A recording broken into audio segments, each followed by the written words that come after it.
It's officially autumn, which means it's finally time for my autumn soup series, season 3. Today I'm making a creamy chicken and mushroom tortellini soup. And this recipe was inspired by a video I saw on Instagram, so I've tagged that person below. Now to make this soup, we're going to start off with 1 onion. We're going to roughly chop that.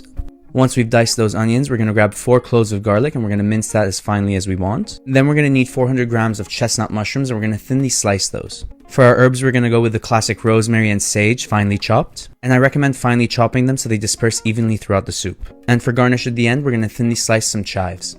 Now over at the stove in a heavy bottom pot, we're going to add a tablespoon of butter and start sauteing our onions and garlic until softened. Once the onions are nice and translucent, we're going to add salt and our herbs. Then let that roast off a little bit before adding your mushrooms. Once the mushrooms get some nice color, add 2 tablespoons of flour and let the flour completely cook off so there's no raw flour taste before adding chicken stock slowly at a time until you've added a whole liter.